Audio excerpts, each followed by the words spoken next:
Hello you guys, welcome back to my channel. I'm so excited to be bringing you another Skillshare earnings video. You guys know how much I love talking about this and spreading the gospel in terms of how much one can actually make on Skillshare realistically as an average person with a tiny YouTube channel.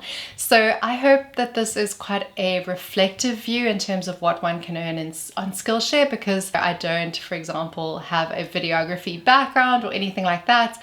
And I'm certainly not pushing my courses or classes with a huge audience. I have 5,000 subscribers on YouTube, which is a recent achievement. So thank you guys so much for watching and subscribing. If you're not yet, please do subscribe because I've got loads more content like this planned. I hope that it's a purely reflective kind of chitty chat video just about how much one can make on Skillshare and how it works being a teacher on the platform. If you're new here, welcome. My name is Megs and every week I release tech tutorials helping you do digital better.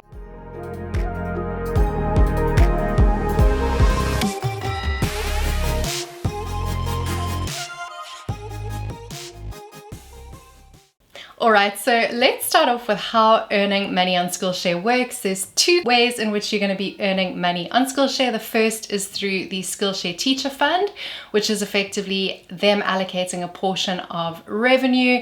It's typically around $1 million US, which then gets divided amongst the teachers.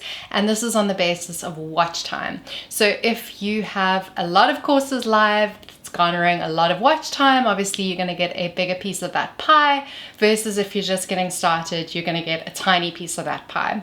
And then in addition to that, there's the referral income, which is as a result of you promoting your classes, probably on places like YouTube, on Pinterest, on your blog or your website, on your Instagram, and so forth. So for every referral, you used to receive $10 as like a blanket rule. However, now this has changed because Skillshare has picked up on the fact that obviously some referred users are more valuable than others. Some people are just there for the free trial and then they cancel. So they're trying to pass more of that accountability and onus onto the referring teacher as opposed to just giving them $10 irrespective of the quality of that lead. So in combination, that's what's going to give you your total monthly income from Skillshare, and that's typically paid out around the 15th or 16th of each month.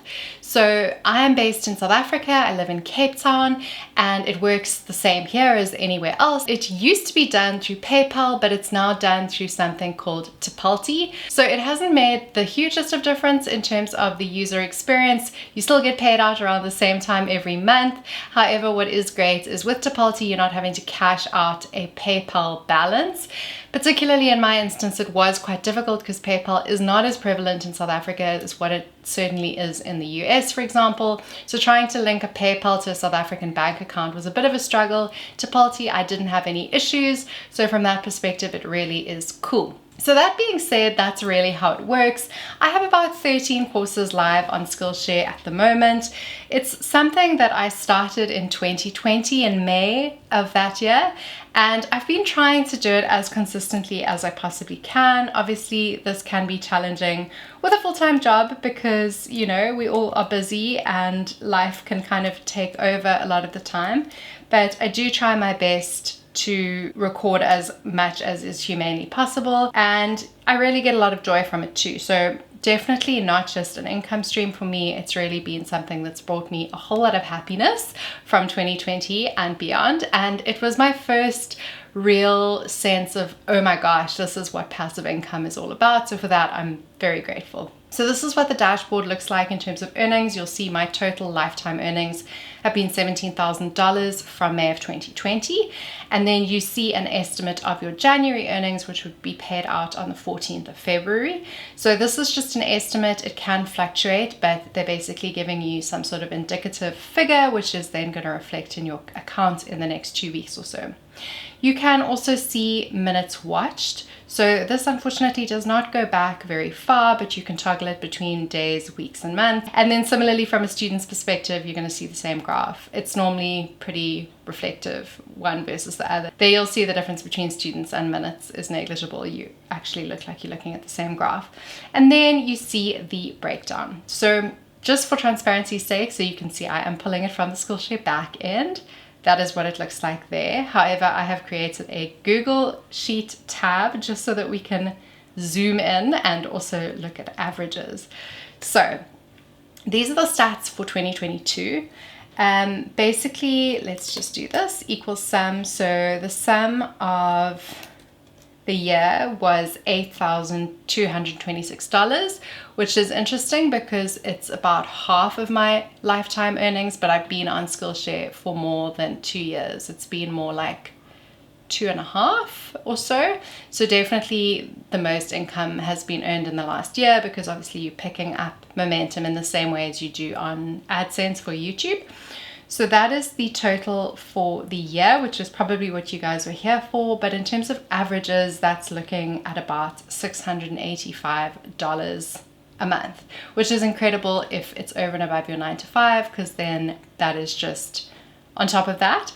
I spoke recently in a previous video about how this has really changed my life financially, just having one passive income stream, but then also layering other things on top of that. Like, for example, if you wanted to do consulting, I give some tips in that video on how to do that, as well as YouTube, which is a far longer game.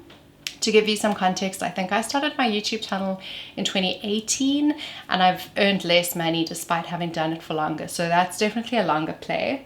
And then here you'll see the breakdown between what is the teacher fund versus the referrals. So from the teacher fund specifically, I'm receiving about $654 a month from that, and then only about $30 a month in terms of referrals. So when it was that $10 per student, irrespective of quality, I was definitely earning way more from referrals. But then you'll also notice that the income takes a substantial dip towards the end of the year. So here you can see it went from $760 to $374. This was because Skillshare had really felt, I think, the poor economy in the US, but more globally as well. They were laying off people, and they've since been quite vocal about the fact that they're trying to build a more sustainable business. So this is definitely for better or for worse, because obviously from a creator's perspective, this is very worrying news. If you were depending on Skillshare for your livelihood and this were the case, of course, you're going to be absolutely devastated. I felt a little bit like a kick in the side because of how much time and love I'd poured into it.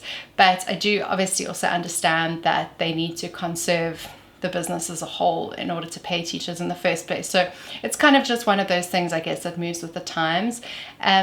I'm part of a smaller community on Skillshare, which is called Skillshare Teach Core. And then there's another community above ours, which is called Skillshare Top Teachers. And so these are hand-picked teachers who Skillshare feel have potential and that represent, I guess, the brand quite well.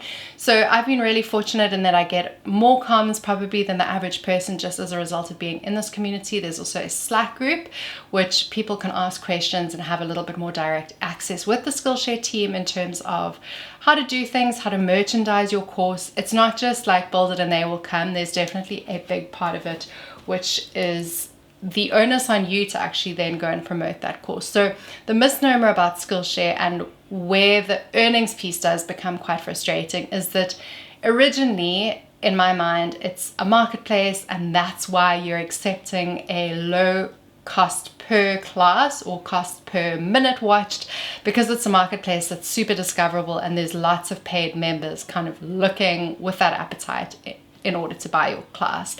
So when you start to realize like, ooh, in addition to me not getting as much per class as what I would, for example, if I self-hosted on like Kajabi or Teachable or any of those platforms, then they're saying to you like, ooh, our business model isn't that sustainable, so we're going to further reduce our earnings. So that's where things have become a little bit hairy, scary as of late. Trying to keep the faith alive.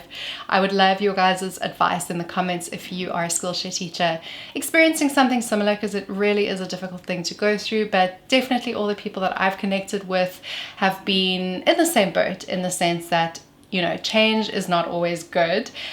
We have to roll with it and we have to be accepting of it, but it doesn't make it any easier. That being said, I would still highly recommend you start thinking about creating a Skillshare class if there's something that you feel passionately about. So I did suggest looking at Fiverr in my previous video to work out ways in which you can package your skills. So if, for example, you are an incredible illustrator, if you go into Fiverr and you see the sorts of things that people are buying, is there something in that in terms of what you can teach? You can also look at stuff like Google Trends, which is going to give you great insight in terms of what people are searching for. And then I'll also link the best article that I've seen is a Skillshare article expressly saying what is popular on the platform. So you're not going to waste your time producing a class about civil engineering and then next thing there's no aspiring civil engineers on the platform. So you definitely want to have some sort of MVP.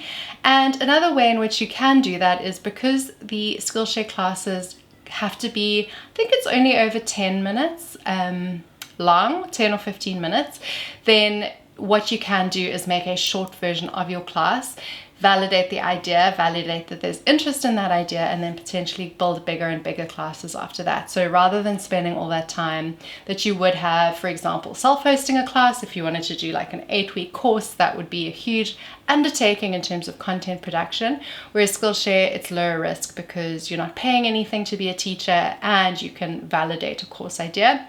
That being said, I do think at some point I would move back to the self-hosting model potentially, because it has the potential to be a lot more lucrative, and because I feel like I finessed my course creation abilities to the point that I would be comfortable charging a little bit more. And then also having that level of one-on-one engagement with your students. Ebooks, I produced a beautiful ebook which I can also link to in the description box, but that's all about social media 101, which I hope is a great value add for my Skillshare students.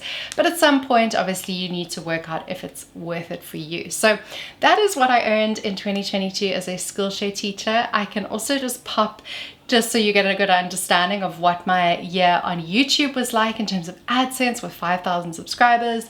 Hopefully, again, this is a very realistic and achievable metric. Oftentimes we watch these videos with people with 1 million subscribers and you just think to yourself like, I'm never going to get there. But you will, I will, we will. It's a really fun time to be teaching online, and I think there is still an appetite and a place for it. So it might not be 2020 levels when everyone was stuck at home, but certainly upskilling yourself and just becoming a better version of yourself is amazing. So check out my classes on Skillshare.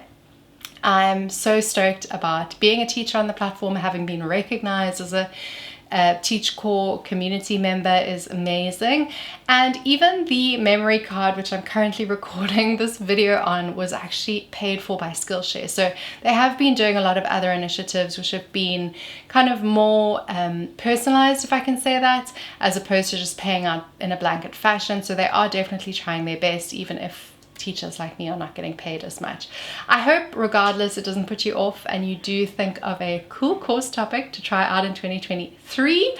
I can't wait to see it. Pop them links down below, and I can't wait to see you in the next video so we can keep on doing digital better.